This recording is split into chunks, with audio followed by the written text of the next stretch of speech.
Salut, ça va les bricolos, c'est Camille pour le pro de la réno. Mais écoutez, j'espère que ça roule. Aujourd'hui, on va se faire une petite vidéo. Je suis dans un placard de meubles évier et on va installer un robinet de machine à laver pour le lave-vaisselle. Mais avant ça, générique.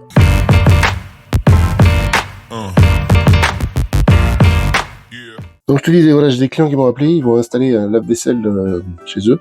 Et ils ont pas l'attente dans la cuisine, tu sais, et, pour lever le robinet et l'évacuation pour le lave-vaisselle. Donc on va mettre ça en place, donc si jamais toi ça t'arrive, et tu sauras tout faire comme un vrai pro. Allez, je te montre ça. J'arrive, c'est comme ça, il y a du tube PER, une évacuation, il y a une petite prise. Donc déjà, ils ont la prise pour le lave-vaisselle. J'ai regardé, c'est une ligne qui va directement au tableau. Donc ils ont branché une multiprise pour charger les téléphones dessus.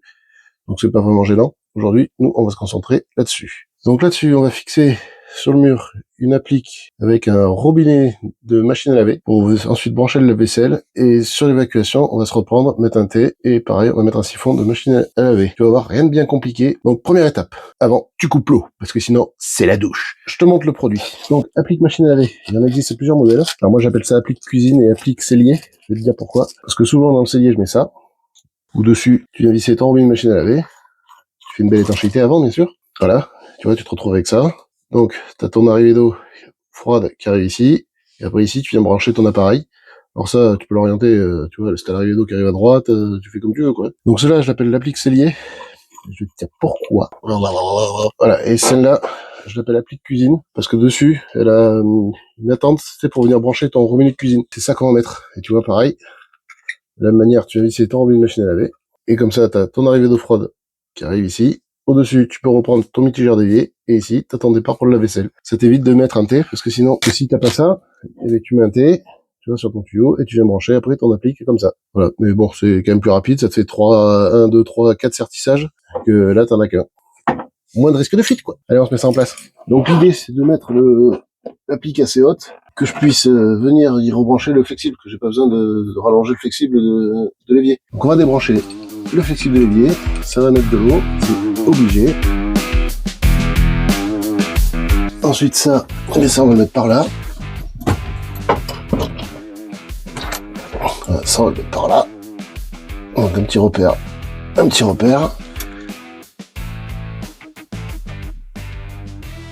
Là-dessus j'ai fait une filasse. Alors là-dessus je te déconseille très fortement d'y mettre de la résine, de la Loctite. J'essaierai de te mettre une photo, de montrer ce que c'est la Loctite. Là-dessus sur les raccords chromés, parce que ça prend pas du tout. Donc si admettons tu règles ton filetage, je mets un lien dans la description de la vidéo où je te montre comment faire des joints filasse.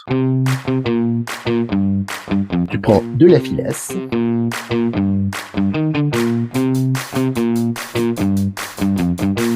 Ta filasse, ça donne ça. Un peu de pâte à joint. Et voilà, filasse terminée. Donc maintenant il ne reste plus qu'à serrer ça. Tu choisis ton orientation du robinet en fonction de ton arrivée d'eau, ton orientation de l'applique en fonction de là où arrive ton arrivée d'eau. Moi elle arrive vers le bas, donc je vais mettre l'applique avec la partie en 15-21 orientée vers le bas. Petite astuce, pas très jolie, mais avec ce type d'applique, alors ça c'est les meilleurs rapports qualité-prix, mais je les mets toujours de biais, comme ça, je vais te dire pourquoi. Parce que souvent tu peux pas venir visser l'écrou du lave-vaisselle à cause de ça. Ça vient taper dans l'écrou de l'alimentation. Et du coup, tu te galères un peu. Donc, je les mets toujours de biais, comme ça permet de visser le truc. Alors, c'est sûr que dans le placard, ça fait pas très joli, hein. Mais, tu sais, c'est dans le placard. Une fois que t'as fermé la porte, allez, on met ça en place. Donc, j'ai mis mon applique en place. Rien de sorcier pour mettre l'applique en place. Une pâte à vis, c'est du bois, tu visses, terminé. Ensuite, petit raccord écrou libre. Après, le PER, il vient de brancher là. Le PER, je le coupe avec ça va super bien. Alors, je te montre. Tu prends dedans, petite rotation, t'appuies. Voilà. Nickel, tu vois, la coupe elle est propre, c'est parfait pour faire ça. Donc après ça, tu l'emboîtes là-dedans, et je reviens, je vais chercher la pince sertir et un joint, et on sertit ça, on visse là, on revisse le flexible, et c'est terminé pour la vidéo. Ouais. Sertissage fini, un petit ouage.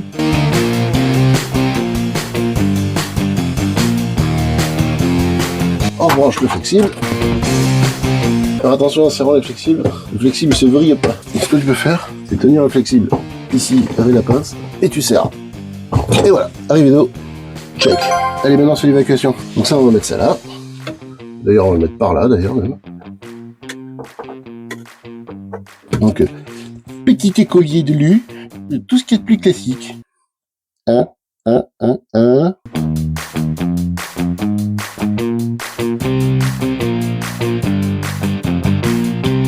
Maintenant que j'ai repéré tout ça, on peut couper ça. Faire attention à pas couper le pieu vert. Voilà, comme ça je peux mettre mon petit thé. T'as remarqué, mon thé, il a une forme. Faut respecter le sens de la forme, dans le sens de l'écoulement. Voilà pour le thé, c'est en place. Maintenant le siphon. Je vais donner une technique imparable pour mesurer quand t'as pas de mètre. Ça fait un tour de lisse et demi. Mais j'ai ma cote à la volée quand même. Et pile poil, t'as vu un peu la technique? Tour de lisse et demi. Allez, on colle tout ça et c'est fini.